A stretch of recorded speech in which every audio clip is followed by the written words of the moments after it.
नमस्कार, आप देख रहे हैं खबर भारत और मैं हूं आपके साथ नैन्सी शर्मा। खबरों की तरफ बढ़ेंगे लेकिन उससे पहले एक नजर डालते हैं अभी तक की सुर्खियों पर।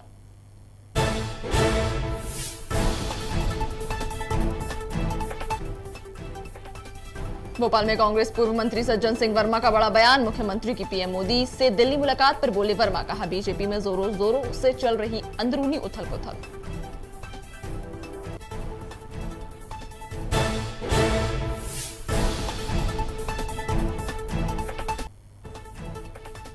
भोपाल में पीसी शर्मा ने शिवराज सरकार पर कसा तंज, कहा बीजेपी नेता सिर्फ फोटो खिंचवाने का करते हैं काम। शिवराज की सरकार में मध्य प्रदेश में हो रहा कंगाल।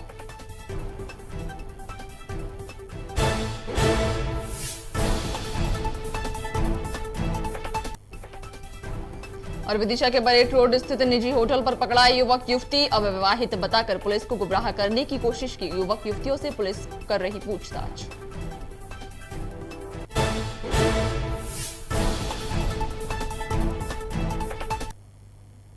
मध्य प्रदेश के मुख्यमंत्री शिवराज सिंह चौहान ने प्रधानमंत्री से दिल्ली में विशेष मुलाकात की। इस खास मुलाकात को लेकर अब कई कयास लगाए जा रहे हैं।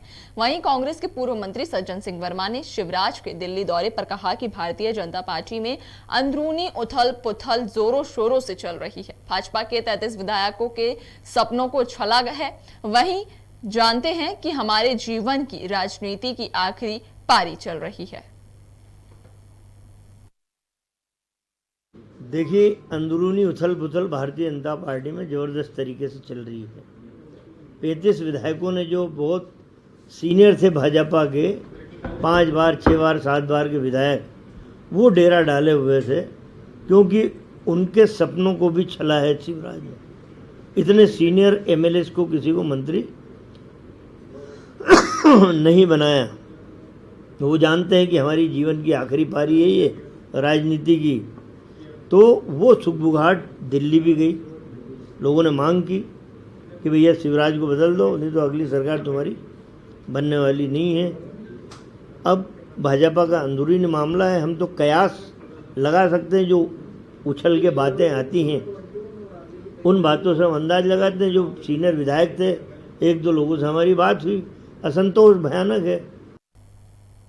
सरकार द्वारा चलाए जा रहे वैक्सीन जागरूकता अभियान में अब मुख्यमंत्री शिवराज सिंह चौहान और उनके मंत्री सड़कों पर उतरकर लोगों को जागरूक करेंगे। वहीं पीसी शर्मा ने शिवराज सरकार को आड़े हाथों लेते हुए कहा कि बीजेपी के नेता सिर्फ फोटो खिंचवाते हैं। कोरोना की दूसरी लहर में कोई भी बीजेपी का नेता नहीं दिखाई दिया। वहीं प्रदेश में सरकार द्वारा चलाई जा रही कल्याणकारी योजनाओं पर कहा कि उत्तर प्रदेश से पेट्रोल डीजल खरीदने से उत्तर प्रदेश का विकास हो रहा है और मध्य प्रदेश कंगाल हो रहा है। अरे क्या जागरूक करेंगे, ये वैक्सीन पे तो हम हर सेंटर पे जा रहे हैं। अभी फिर जाऊंगा मैं, यहाँ वल्लभ नगर में वैक्सीन लग रही है। ये कहाँ दिख रहे हैं? अरे कोई इनका नेता कहीं दिख रहा है क्या? ये केवल कागजों पे हैं, फोटो खिंचवाते हैं और कोई काम नहीं इनका। पूरी जो महामारी में जो सेकंड लहर आई, एक अगर कोई दिखा हो इनका नेता, हम तो 1250 में जाकर बदनाम हो गए, लेकिन गए कोरोना के बीच में गए और लोगों की मदद की। तो ये कहीं नहीं गए, न कहीं जाते हैं। ये केवल इनका कागजी कार्रवाई है। सर, आपने भी कहा विदिशा के बरेट रोड स्थित एक निजी होटल पर भोपाल के 2 युवक युवतियां ठहरे हुए थे। युवक युवती से पूछताछ करने पर उन्होंने खुद को पति पत्नी बताया था, लेकिन जब पुलिस के द्वारा सख्ती से पूछताछ की गई तो दोनों अविवाहित निकले। वहीं होटल संचालक ने युवक और युवतियों की एंट्री भी नहीं की थी, जिसके बाद मामले को गंभीरता से लेते हुए पुलिस उप निरीक्षक शिवेंद्र पाठक ने जांच शुरू कर दी है।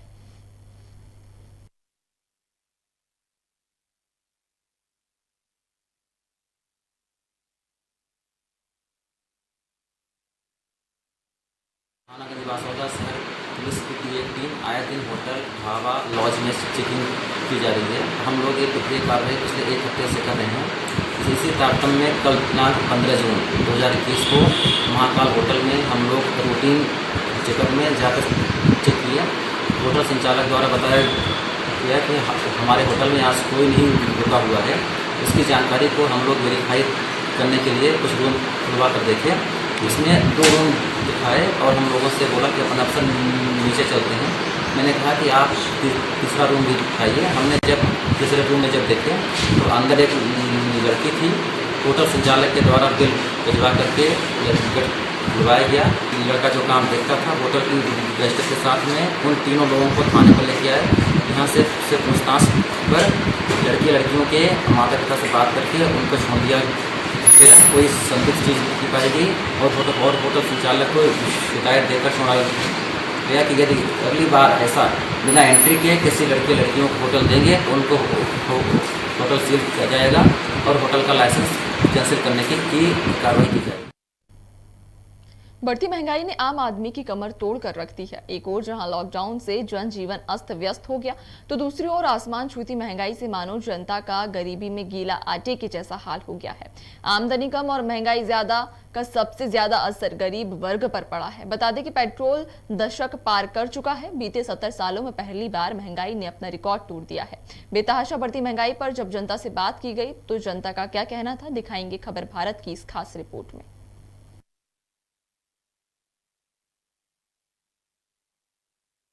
एक तरफ जहां पे पेट्रोल की कीमत 70 हुआ करती थी, वहीं आज सीधा दशक को पेट्रोल की कीमत छू गई है।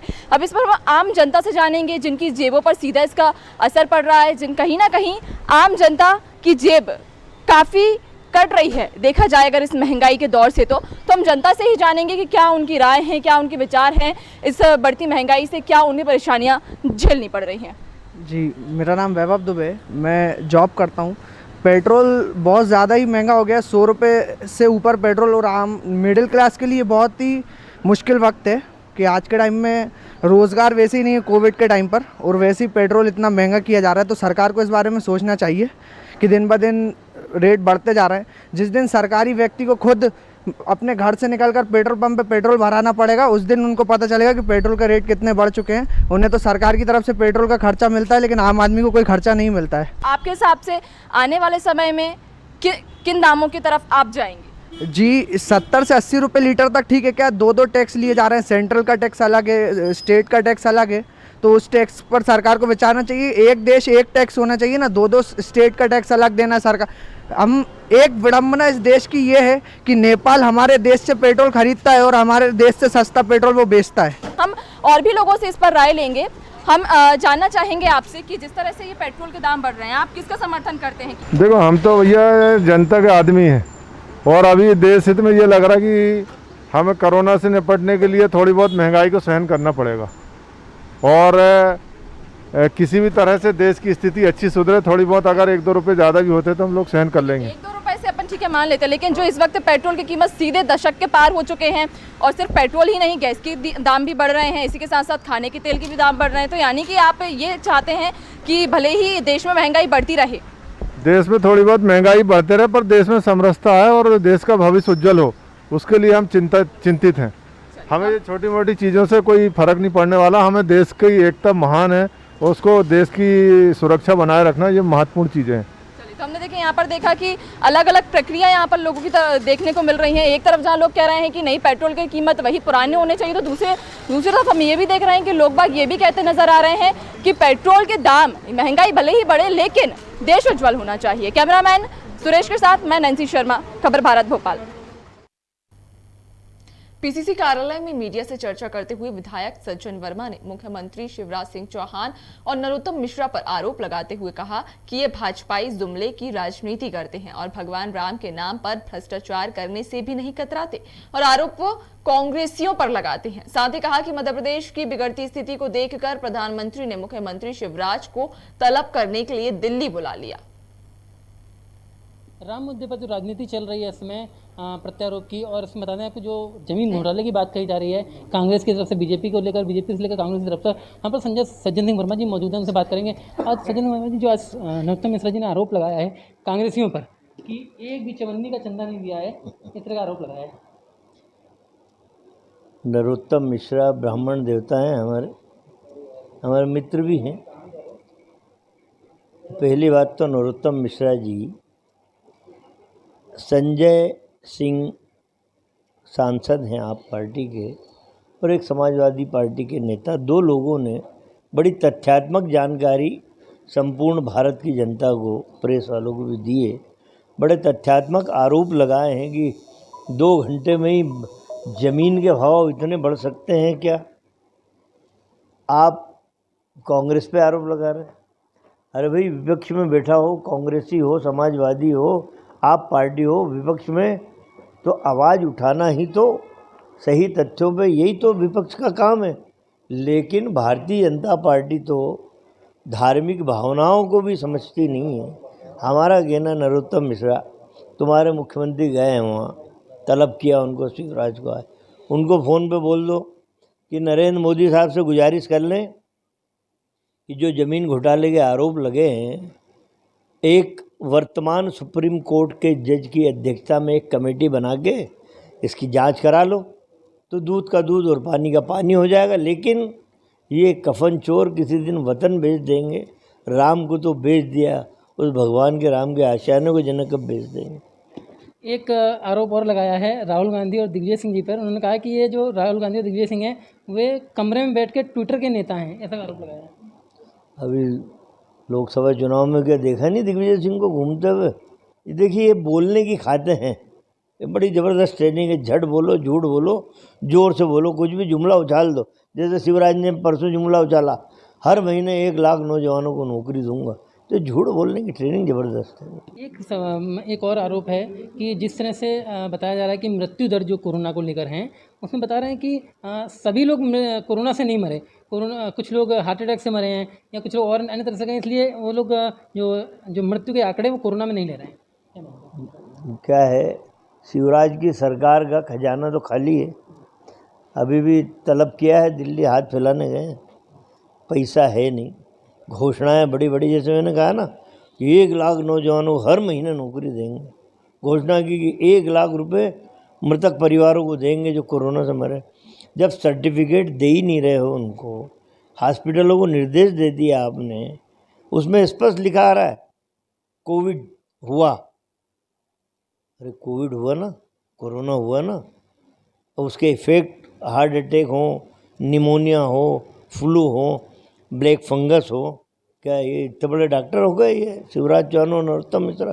राम मंदिर से लेकर कोरोना तक के इस पूरे आरोप प्रत्यारोप पर सज्जन सिंह वर्मा जी ने अपनी पूरी बात रखी और शिवराज और नरोत्तम मिश्रा दोनों को कटघरे में खड़ा किया। कैमरा पर्सन मुकेश के साथ प्रदीप ठाकुर, खबर भारत, भोपाल। भोपाल नगर निगम सीमा में आने वाले वार्ड क्रमांक 53 के रहवासियों को काफी परेशानियों का सामना करना पड़ रहा है। खबर भारत को अपनी आप बीती सुनाते हुए कहा कि कॉलोनी में बने पार्क में अक्सर सांप, नेवले और अन्य जानवर आ जाते हैं, जिससे कि जान को आए दिन खतरा बना रहता है। वहीं क्षेत्र में इतना डर फैल गया है कि लोग पार्क तो क्या, घर से बाहर निकलने में भी कतरा रहे हैं। वहीं पार्षद से लेकर विधायक तक सभी को समस्या से अवगत करा चुके हैं, लेकिन आज तक कोई भी कार्रवाई नहीं की गई।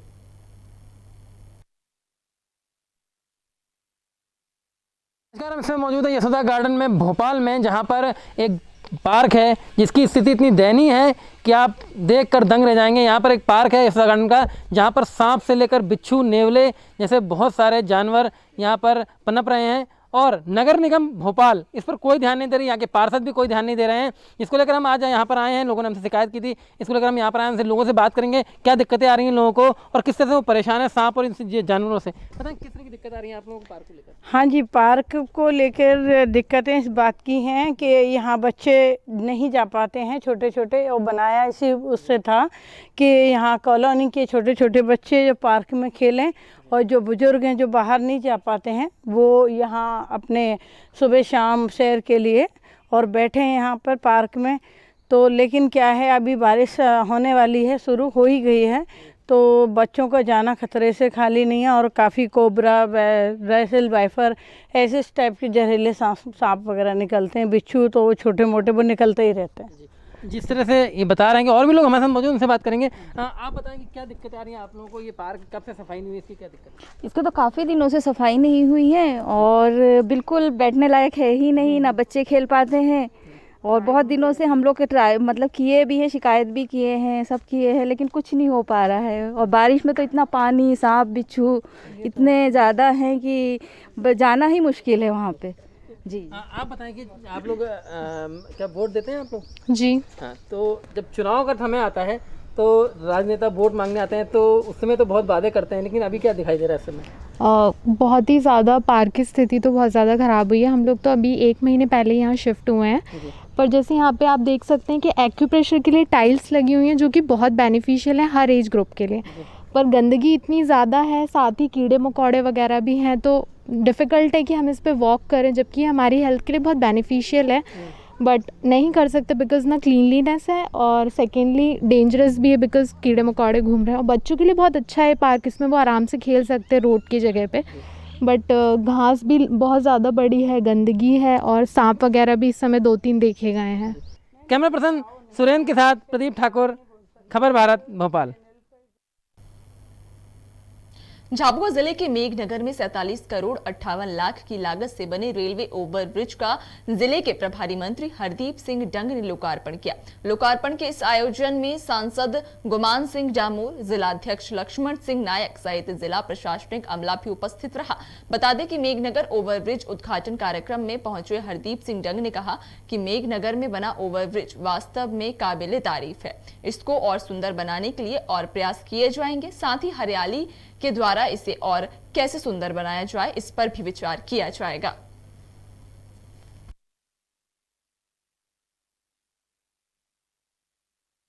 कि इतना सुंदर यहाँ पर पुल आप यहाँ पर बनाए, ब्रिज बनाए।